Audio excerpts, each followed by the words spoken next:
think I'm I'm a partial substitute for Inyar, who was slotted to come and wasn't able to come. I think he must have been assigned a rather large task because it's been divided among more than one of us. I think Michael's going to pick up what the local Langlands classification. Maybe there's others that are doing bits of what Inyar was going to do. Michael asked me simply to give a kind of gentle, I think was Michael's words, introduction to p-adic harmonic analysis in preparation for Shellstad and Galois. Shellstad will be talking later on endoscopy for real and p-adic groups, and Galois, is that the pronunciation? Is he here?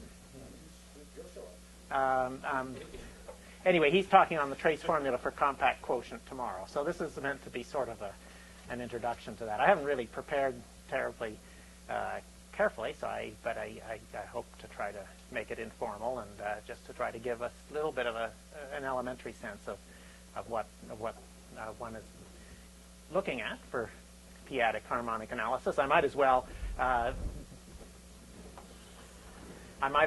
in fact, do it for any local field of characteristic 0.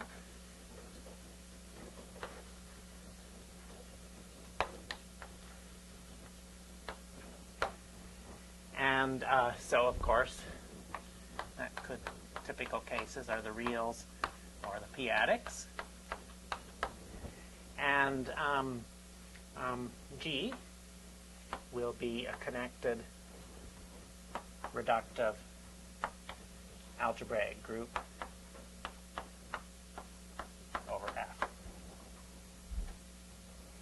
Well, that means that GF is a locally compact group. And that was the setting, I think maybe 50 years ago or longer, that people thought was the sort of universal setting for doing representation theory that was going to generalize the sort of abstract abelian harmonic analysis that was the rage sort of around in the 1950s. So typically, of course, is G is equal to GLN.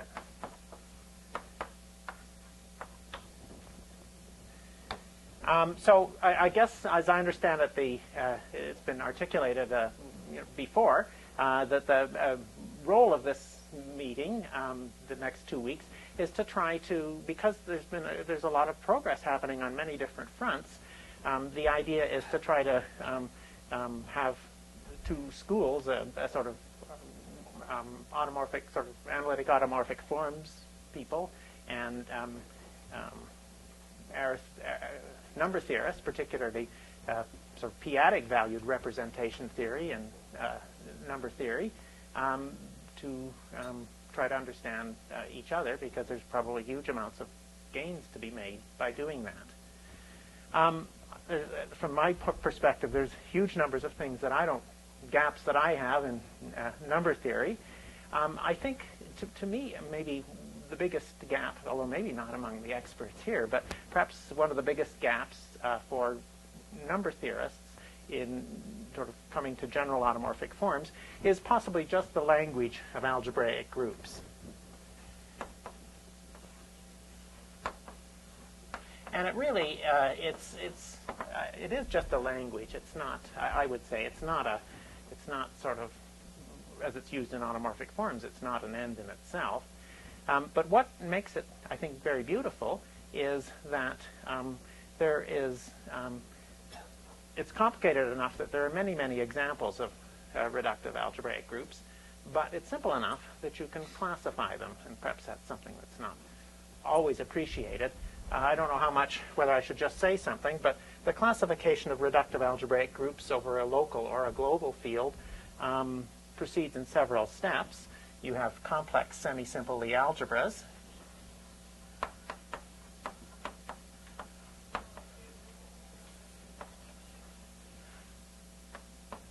So I guess I'm really talking about semisimple, slight more special case algebraic groups. These are classified by the late 19th century by the diagrams.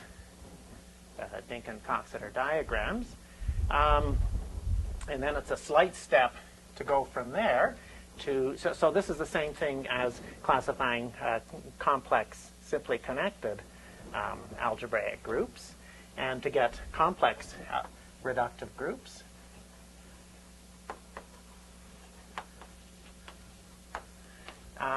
from the diagrams, it's a very simple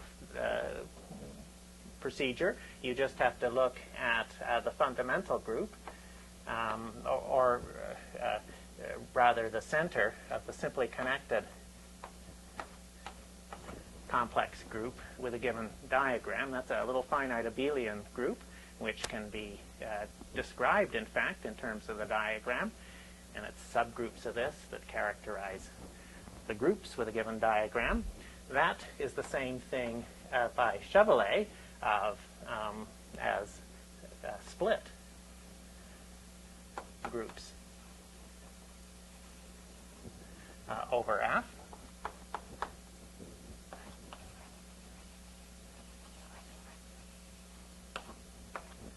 And then it's a slight step to go from there to quasi-split groups.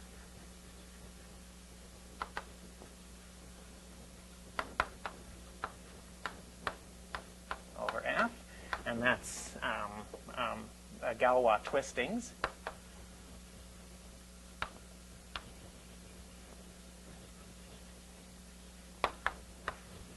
By automorphisms of the diagram. And that was discovered by, I guess, Steinberg. All of which can be done very explicitly, just with the diagram sitting in front of you, the 4 infinite families and the 5 exceptional ones. And then perhaps the most beautiful step is arbitrary algebraic groups. So let's say general groups over F. And this is by so-called inner twists, inner Galois twisting.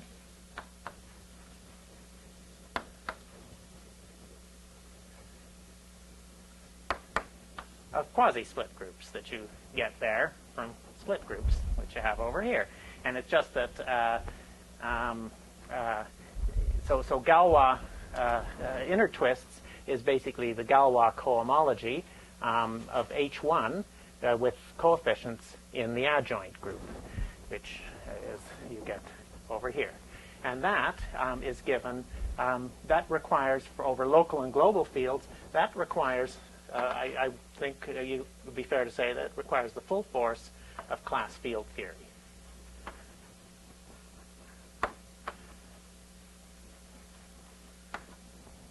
But the end result is you can write them all down, and they have a very beautiful structure.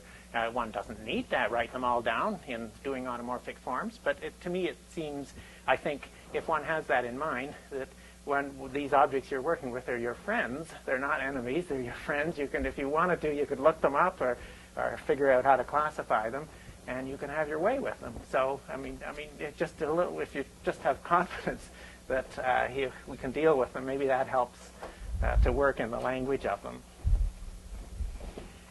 Okay, so I'm supposed to talk a little bit about harmonic analysis.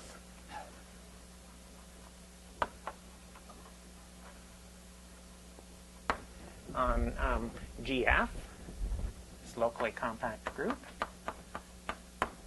And so what that really is, it has its roots in analysis. It's the study of the harmonic analysis of spaces of functions on this group, say the smooth functions of compact support. So this makes sense if you're if F is the reals, and it's understood, has been mentioned several times before, that the analog of this for complex valued functions on a p-adic group would be compactly supported locally constant functions. That really does play the role of the smooth functions of compact support in the case of a real group. So perhaps is good motivation is to think of what happens, just sort of a philosophical principle when one looks at finite groups. Sort of an example of kind of a universal duality that often sort of comes about in many mathematical situations. There's a sort of a fundamental balanced duality in the theory of finite groups between irreducible characters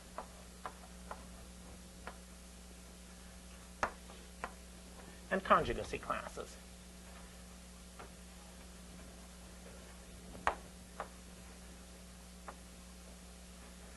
And both of them,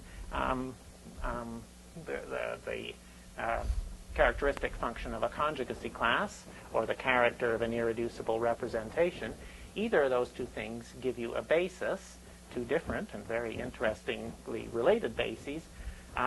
They each give you a basis of the space of complex valued functions on a finite group that are invariant under conjugation. And so it's that, I would say, it's that kind of duality for finite groups that harmonic analysis on p-adic groups largely attempts to duplicate.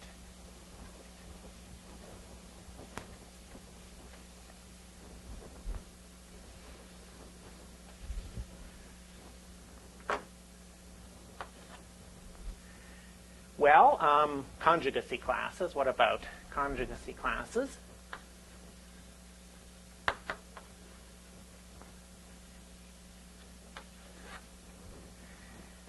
Well, if you're in the case, let's just say G equals GLN, then everybody knows about conjugacy classes for GLN. General conjugacy classes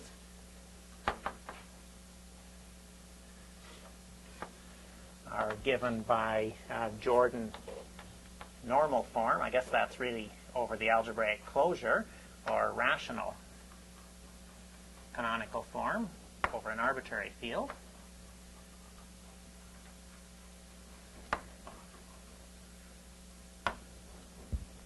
However, for what Diana will be talking about, and largely for the trace formula as well, you are primarily concerned with semisimple conjugacy classes.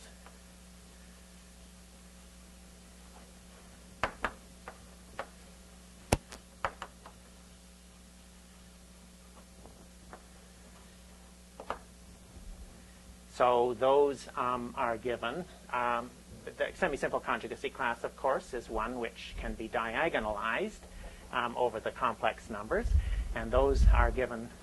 Those are parameterized by the characteristic polynomial, or by the coefficients of the characteristic polynomial with non-zero constant term, because you're dealing with invertible matrices.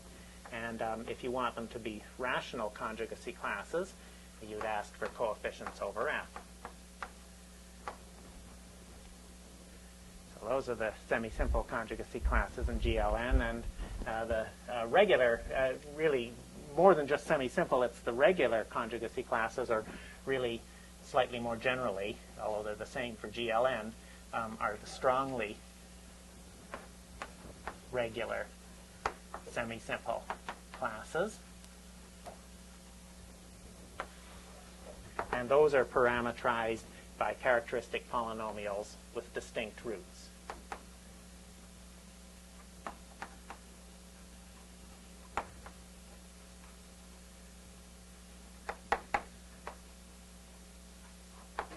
Or, if you prefer,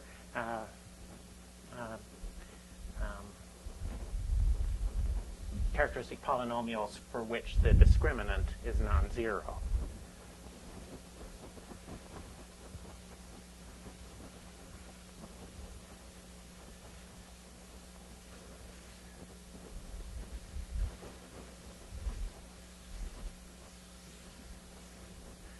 So if you're dealing with a general group,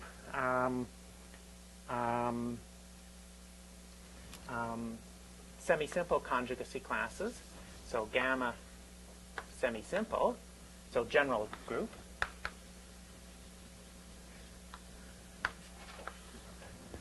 think this is right. I just gamma in G is semisimple if and only if G gamma, which we'll take by definition to be the centralizer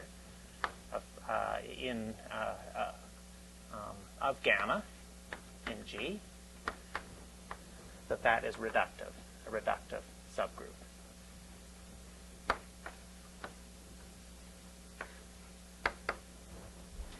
And then G in G is strongly regular, semisimple. Now that is the same thing as saying that G gamma not only is it a reductive group, but it's a torus.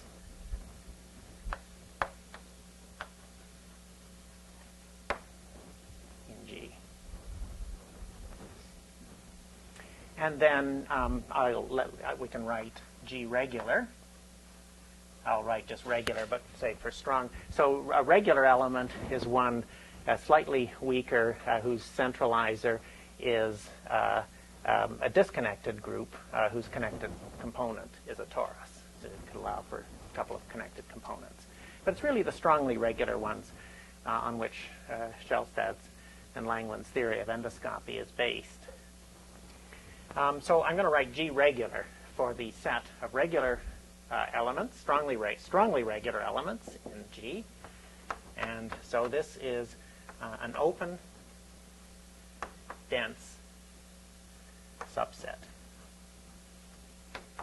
of GF. And so if you're dealing with functions, if you're dealing with measures and things up to measure 0, then it's sufficient to deal with the strongly regular, the open dense subset of strongly regular elements. And I could just say that it's equal to the strongly regular elements. And again, this is something else that you can, I wouldn't want to do it right now, but it's something else that you can just write down, classify the strongly regular elements, or the semisimple conjugacy classes for that matter, in an arbitrary reductive group. And if you're really ambitious, you just write down your little table of classifying all algebraic groups. I don't know if anybody has that on the tip, sort of at their fingertips. And then I guess you could just write down all the semisimple conjugacy classes. But they are, in general, they are a disjoint union of, let's say, I going from 1 to R, of maximal tori defined over F, and the strongly regular points in the given maximal tori, and then taken modulo the Weil group, or the subgroup of elements in the Weil group of G T, which are defined over F. In fact, which, it's an important distinction, which have representatives in GF, TF. So I'll write it like this.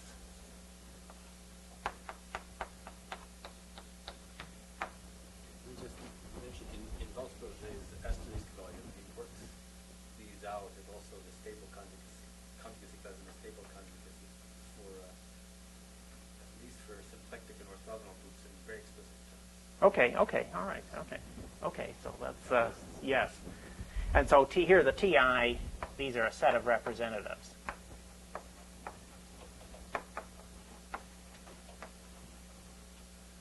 Of GF conjugacy classes.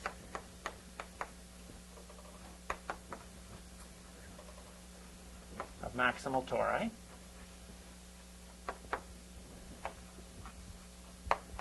In G, defined over F.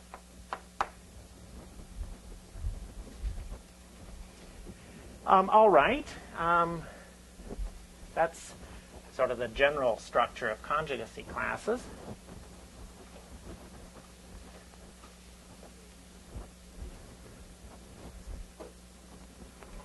Question?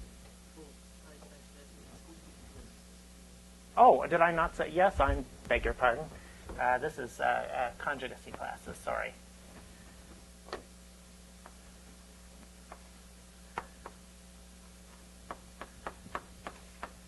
So So this is the set of conjugacy classes. Next.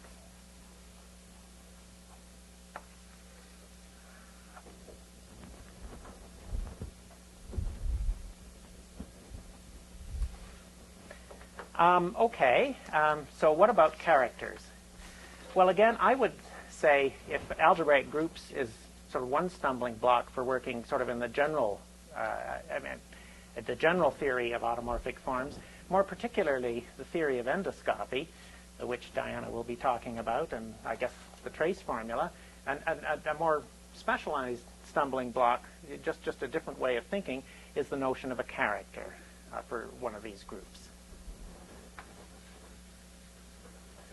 The theory of characters was really the foundation of Harish-Chandra's work over 25, 30 years. The need for such a theory is based on the following point, that if you have an irreducible unitary representation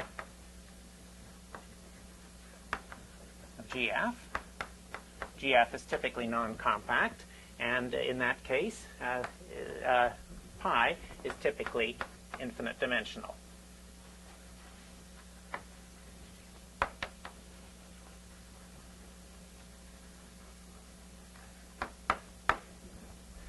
And that means that you have a little bit of a problem if you try to mimic the theory of characters for a finite group. What would be the trace of pi of x? It's an infinite dimensional unitary matrix. It doesn't have a trace. So the problem was solved very beautifully by Harish-Chandra in I guess a number of results, but I will state them all as one theorem, a relatively straightforward part, but which is based on a critical idea for resolving this, which is as follows. Given pi, then the operator, not pi of x, is an operator on say, a Hilbert space, infinite dimensional Hilbert space, so that's unitary. It doesn't have any semblance of a trace. But if you integrate pi against a function f,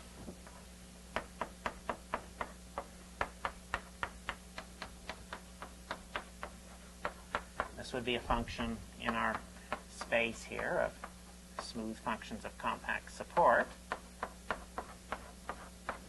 Okay, so that's an operator on an infinite dimensional space, but this operator is of trace class.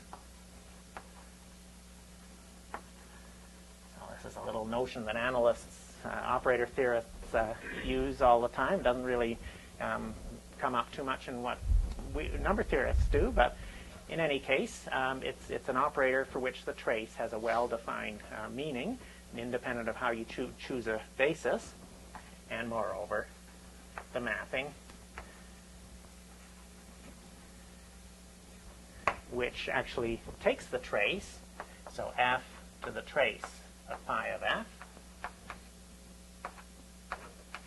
And maybe I'm going to call this, for simplicity, I'll sometimes write that as simply f sub g of pi.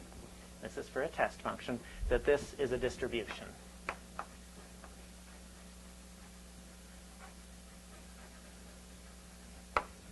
On GF, or in other words, in the sense that analysts use it,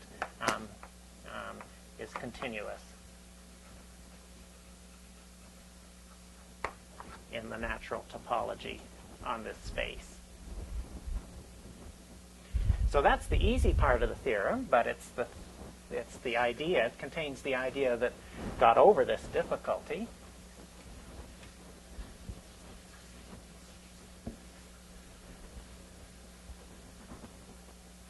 And then the hard part of the theorem is the following. Secondly, the character. So, okay, distributions, they're things that physicists invented, but mathematicians took to using them. They're things like the Dirac delta, what's called what physicists called the delta function, and things that don't look like functions. But the second part of Harris-Chandler's theorem says, in fact, this distribution, which is defined in this rather general way, is in fact a function. So so by the way, this distribution, this is called the character, is what one calls the character. Pi. That's what you call the character. But then the second part of the theorem says the character is actually a function.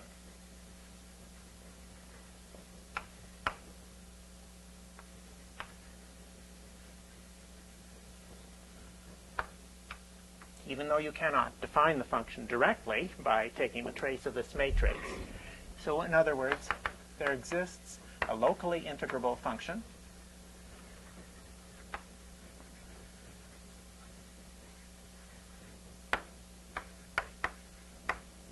theta pi on the group,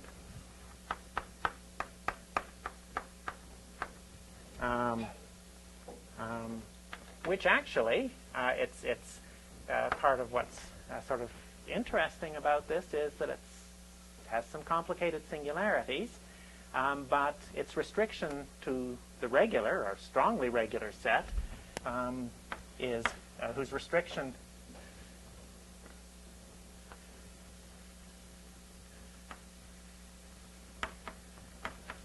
to G regular f is analytic, so it's actually a real analytic function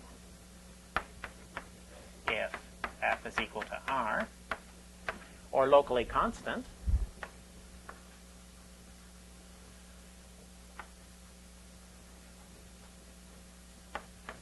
if f is p-adic,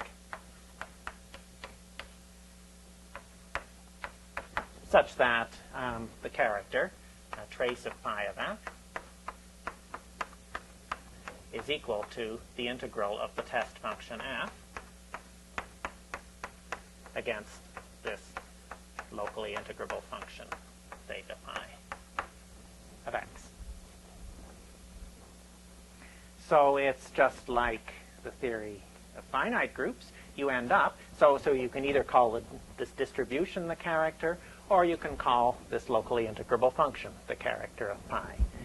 And in this form, it's just what you way you use it in the theory of finite groups. You have a function, even though you get it by an analytic means that takes some doing. This is quite a very sophisticated theorem of Harris-Chandler, quite difficult proof, and it really is the foundation of, I would say, just about everything that he did.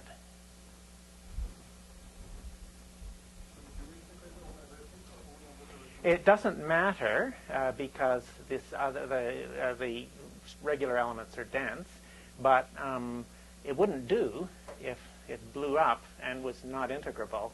Or the thing that it wasn't so hard for him to show that the restriction to functions which were supported, had compact support on the regular elements, that was an analytic function. The hard part was to show, if you take general functions that might not vanish at the origin, for example, that there isn't a delta distribution there as well as this function. That was so locally integrable means you can calculate the whole thing by integrating it over a dense open subset. So that's yeah. All right.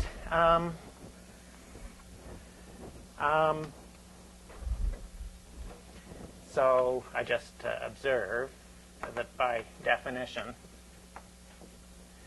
if f upper y of x is equal to the conjugate of f by any point at y in the group, then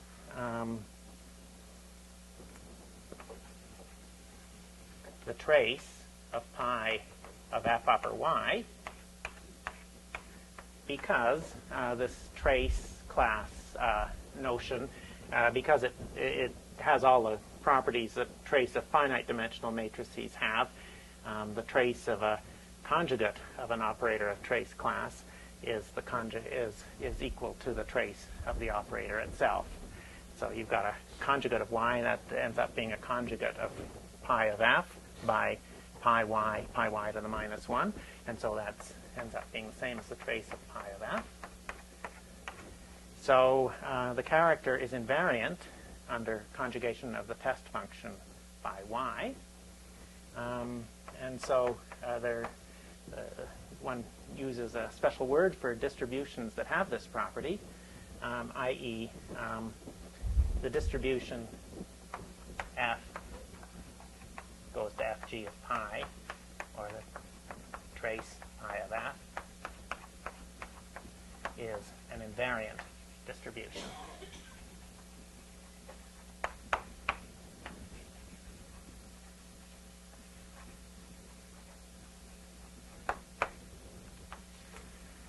And that's an important notion more generally for the trace formula, because the trace formula ends up being a formula whose terms, depends on a test function, f, and all of whose terms are invariant distributions. And to have a distribution that's invariant is quite critical if you're going to want to try to transfer terms in the trace formula for one group to terms in the trace formula for another group. You're not going to be able to transfer functions, but you might have a chance of transferring distributions that only depend on the conjugate of a given function.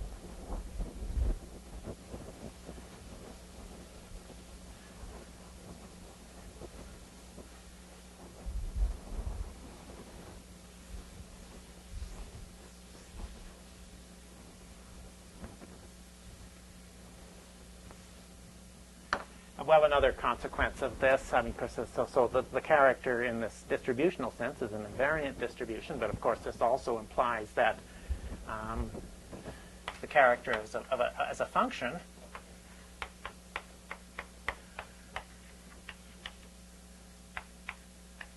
is going to also be invariant under conjugation. It's basically equivalent.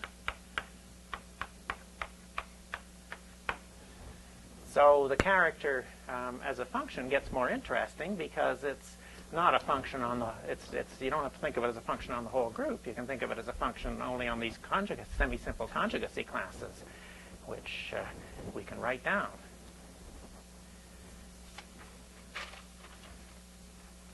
So, in fact, with that in mind, we can write down the distributional character as a distribution a little more explicitly in terms of this function.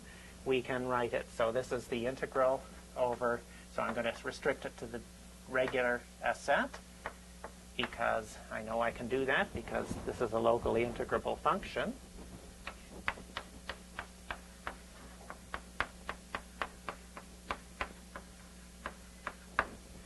So this is, of course, with respect to the Haar measure,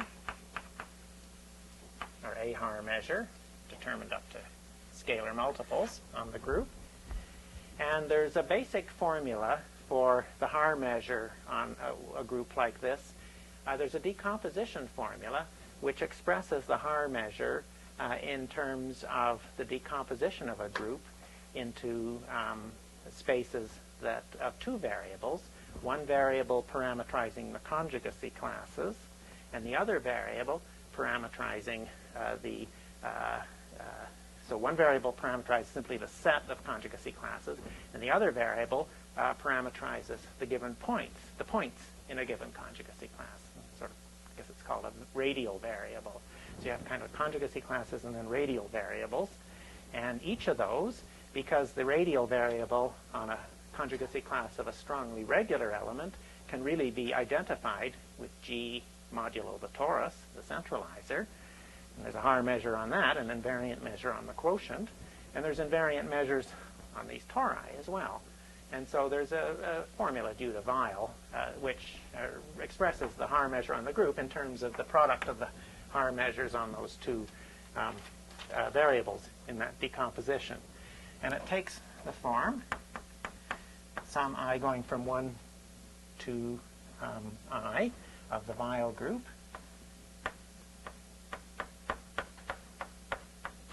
To the minus 1, a little normalizing constant that doesn't really matter. And then the regular elements, the things that parameterize the conjugacy classes of, okay, so I'll just leave a little space here, Ti regular f. Okay, so there's an integral over the radial variable, so that would be an integral with respect to y of f of y to the minus 1 ty, and theta pi y to the minus 1 ty. And then there's an integral with respect to t, this variable t that runs throughout the given torus. And so that would just say the Haar measure breaks up into a product. Whoops, this isn't quite right. I need two integrals. I need to integrate. The inner variable is over the radial variable, so that would be gr, or gf mod ti of f, the space that parameterizes the elements in a given conjugacy class, and then the integral over ti regular f. And then there is a little factor here. So that would just say the measure basically breaks into a product measure. It's not quite a product.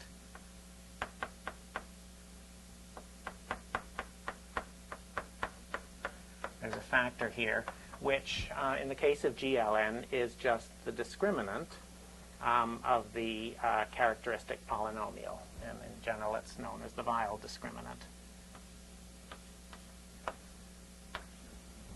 So d of gamma.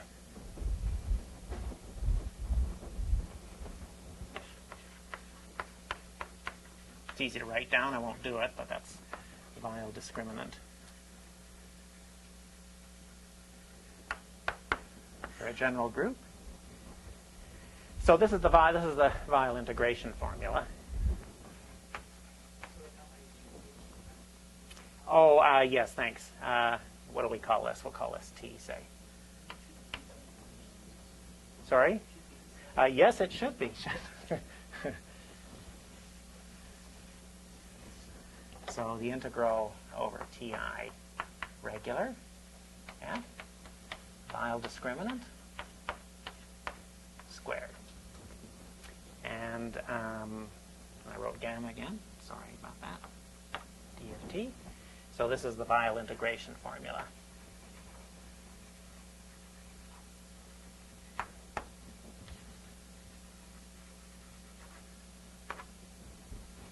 Well, the reason for doing this is that we just observed that the character is conjugate invariant. So, in fact, we could rewrite this as simply taking the integral of f itself over the conjugacy class of t.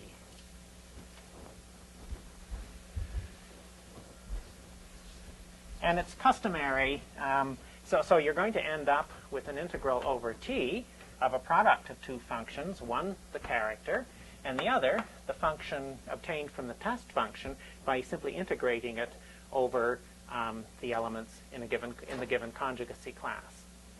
And it's customary I think conventions vary a little bit, but it's often customary to normalize these two functions by putting one of these dt's. Actually, I think also this is not right. It's depending how one defines the discriminant. It's just the discriminant itself, not its square. And it's customary to put a half of this with the character, and the other half, this is the absolute value in the given field, with this function. And so this then can be written as the integral, the sum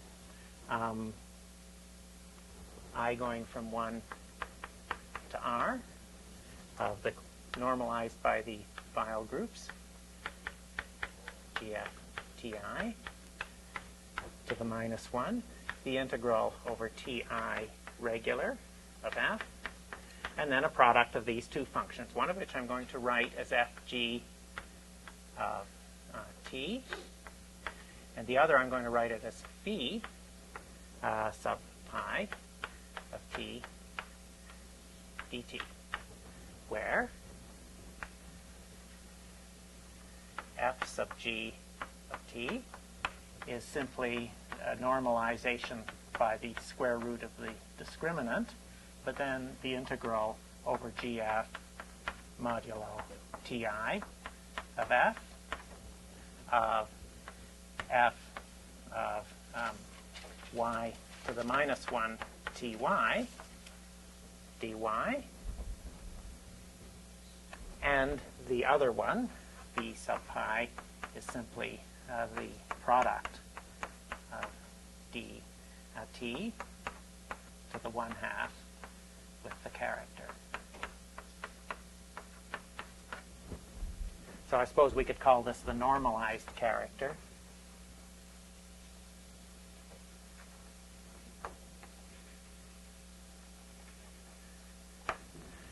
This has a more as a standard name. This is called, in Harish-Chandra's terminology, this is called an orbital integral. Does that depend on And this depends on t, which depends on I. So you're just letting it? So this would be over any. So It's just that you have I, and I mean the way of integration. yes, it's the integral over ti. If you, I can put an I there. Why don't I just? Yeah. So this. I mean the definition of the function has an I. Ti, yes, Ti is the centralizer of T. Oh, okay. So this, Yeah, all right, so if I'd had a gamma originally, gamma would typically just be a regular conjugacy class, and then this would be the centralizer of the conjugacy class. Okay, so this is called an orbital integral. Strongly regular orbital integral, I guess one could say. And that is the distributional equivalent, or sort of dual equivalent of the character when it's regarded as a distribution. So these two objects, the distributional characters, fg pi, and the orbital integrals, fg gamma. So gamma is a strongly regular conjugacy class, and it's the integral over g modulo the centralizer of gamma in G. Those two distributions are at the heart of much of what Harish-Chandra did. They were subsequently used to classify the discrete series for real groups and to construct the Plancherel formula for both real and p-adic groups. But they also have a central role in the trace formula, especially for compact quotient, which we'll hear tomorrow. These are, in fact, the terms that occur on each side of the trace formula for compact quotient.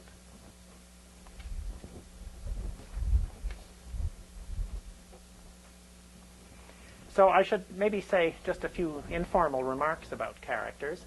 The theory, actually, as regards to these things, kind of breaks up into two different qualitative pieces according to whether the field is Archimedean or p-adic. In the Archimedean case, this normalized character, so there's been mention once or twice before of the center of the universal enveloping algebra for a real group. There is a so that acts on functions as different linear differential operators.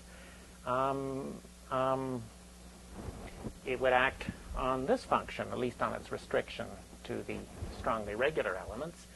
There is just like there's a decomposition theorem for the Haar measure in terms of this radial decomposition in terms of two variables, so there also is a decomposition of these things in the center of the universal enveloping algebra with respect to conjugacy classes into kind of a radial component and a conjugacy class component. And the thing is, if you've got a function that's invariant under conjugation, the radial component of that decomposition will vanish. It'll annihilate it. It'll be constant. So it's only the component with regards to the conjugacy class of these differential operators. This is a theory only for real groups. But they're easy to write down. They're just basically differential operators coming from the dual of they're just differential equations with differential operators with constant coefficients on this torus, which are also invariant under the Weyl group. And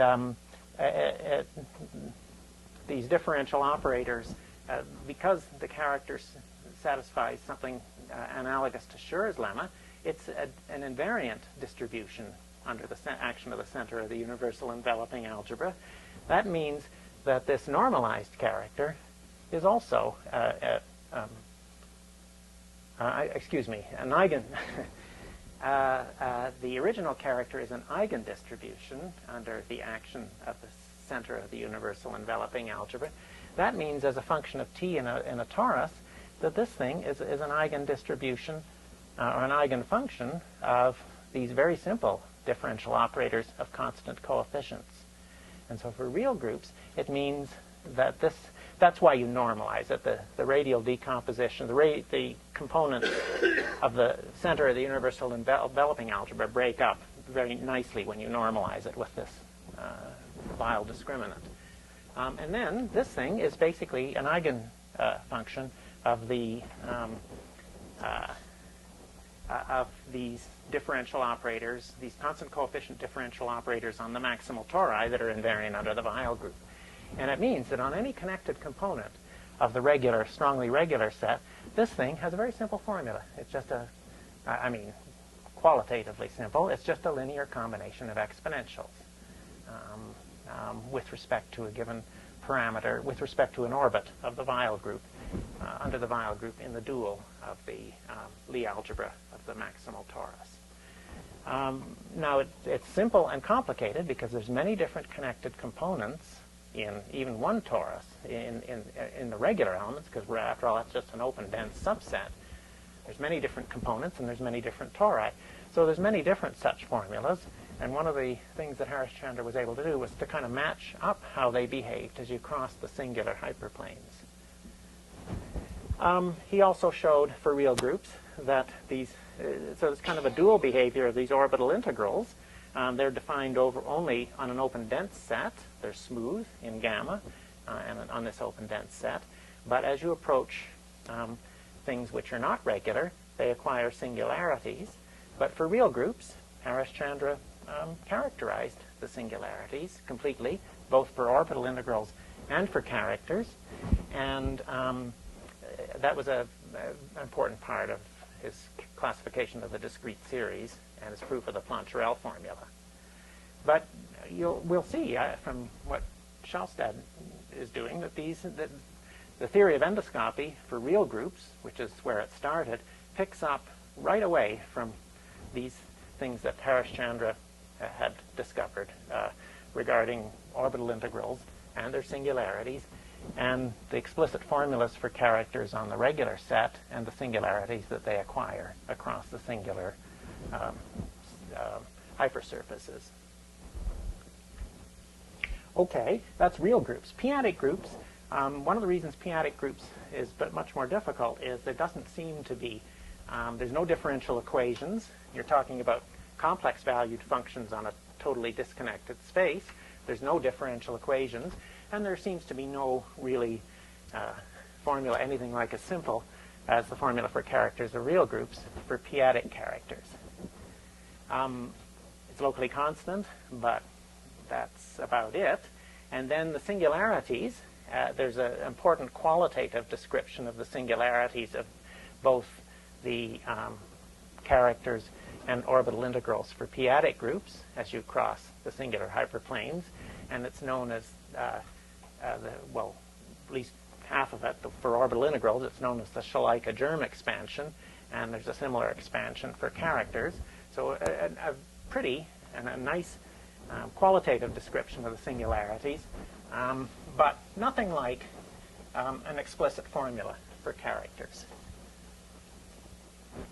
Nonetheless, I think it's fair to argue that characters, especially if you think of real groups, are really very concrete objects. I mean, they're things you can write down. They're given. They're sort of things that are given to us. And the way Harish-Chandra constructed the discrete series for real groups was simply to write down the characters first. He wrote down a whole bunch of functions on each on all tori with the right boundary conditions and the right satisfying the right differential equations, which he conjectured were the characters of discrete series, and then he proceeded to prove that that was the case. And that is how he constructed the discrete series, which are the heart of the Pontcherel formula. All right. Now, I have a few minutes to say, maybe lead up to the kind of things that Shellstead will be talking about. So, in some sense, GLN is misleading. So, you could have two, GLN has the very nice property that you could have two elements. Now this works for any elements, actually, but let's just say strongly regular elements. They are conjugate over GF bar, if and only if. So you can ask whether two elements, I do insist that they be defined over the ground field, but then you can ask whether they're conjugate over the algebraic closure, or whether they're conjugate over the ground field.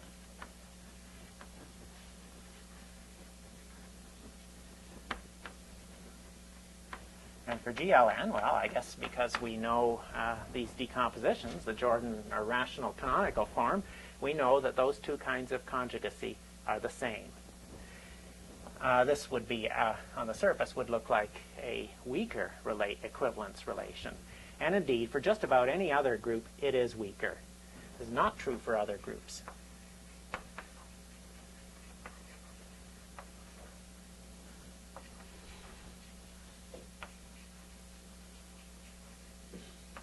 So in other words, if you were to take G equal SL2, and you were to take F equal to R, then the elements gamma equals cosine theta, sine theta, minus sine theta, cosine theta, and gamma prime to be cosine theta minus sine theta, sine theta, cosine theta. Those elements are not, they're conjugate over GL2, and they're also conjugate over SL2 bar, that is to say SL2C, SL2F bar, which is the same as SL2C, but they are not conjugate over SL2R.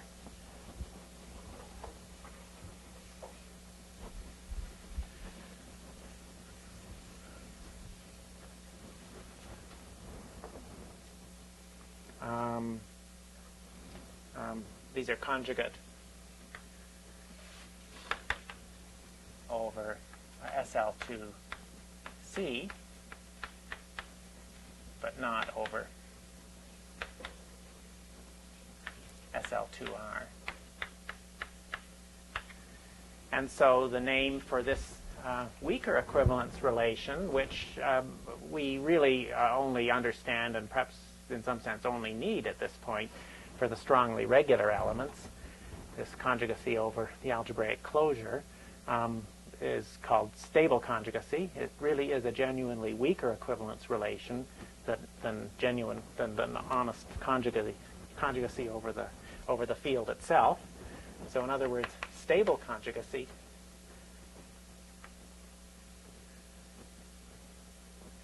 is strictly weaker.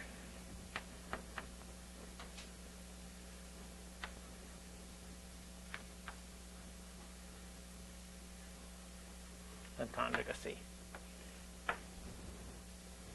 And so once again we have something, so this first came up in the paper of Langlands and Lebesgue and Langlands for SL2. The notion, I think that might have been the first place this notion was introduced. And so one sees that there's something quite new that is happening for general groups over a local field or even for a global field. that you can ask in any stable conjugacy class, gamma, that's going to be, well, one shows for over a local field that that's only a finite union of conjugacy classes.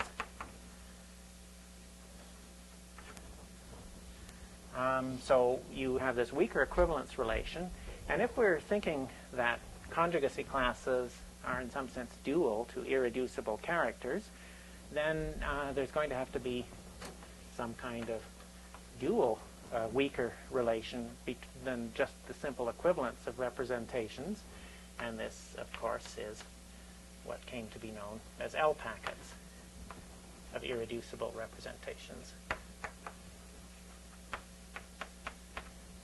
Maybe I should really say of characters of irreducible representations, because it's a theory about their characters. And each L packet is, and again,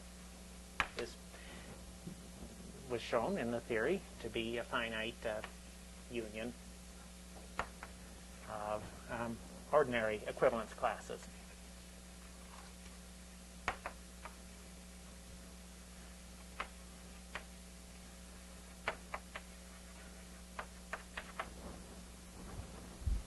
Now, these notions, in particular over here, you can sort of imagine how, if this is supposed to be some sense dual to this notion, you can sort of imagine how this is going to come up. You would look at the character as, let's say, at least in the case of real groups, as a pretty explicit function on a torus, and you could look at different points on that torus that are stably conjugate but are not conjugate. And there's no guarantee that the character is going to be equal on those 2 points. And indeed, it's not. And you could start looking at differences of characters. What's the error? What's the obstruction to a character having the same values on stably conjugate elements? And it's sort of roughly, if you just think about it for a minute, you could sort of imagine, roughly speaking, there might be a grouping of finite set of representations the sum of whose characters is in fact constant on the stable conjugacy classes. That's exactly what happens.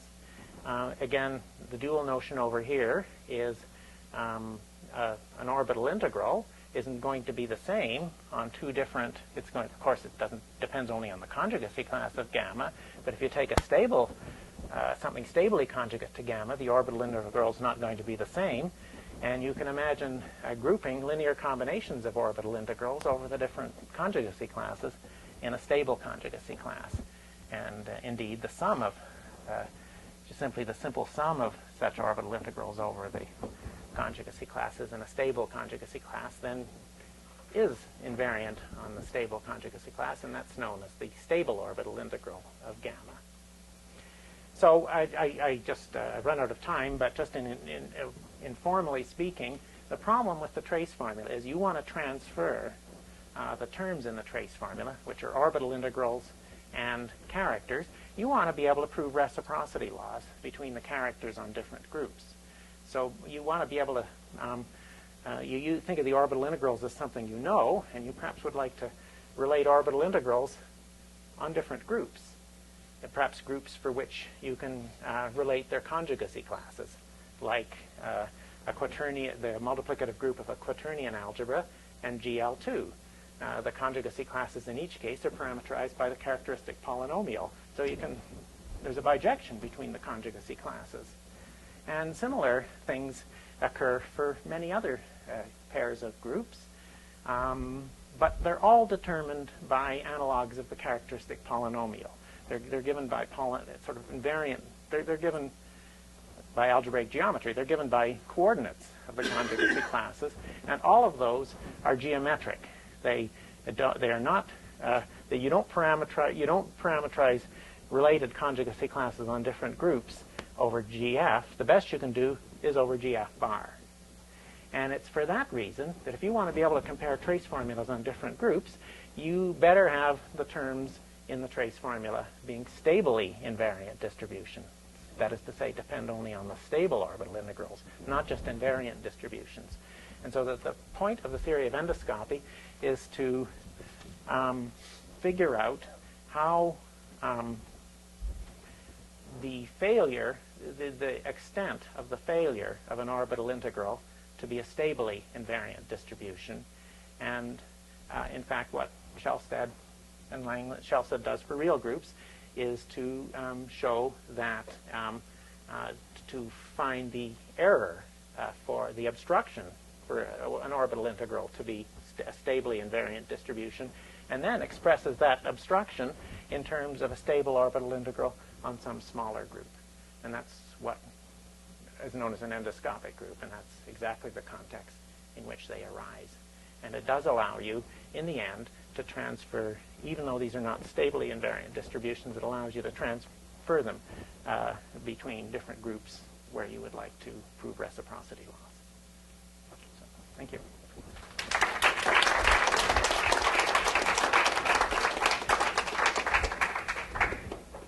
Preston? Yeah. I have a question. So, what is the current status for the outpackets for p-adic? Say, so you know in general that the stable distributions of some classical groups, yes. I mean, for syntactic orthogonal groups, but not in general. Yeah, I think there's probably no direct way to do that. And you know that the outpackets are discounted. You don't have a definition of alpacas for p-adic groups that are not, say, what we know for classical groups. You don't have a definition. You don't know, I mean, what I said about imagining how you could relate characters by sort of looking at grouping them together according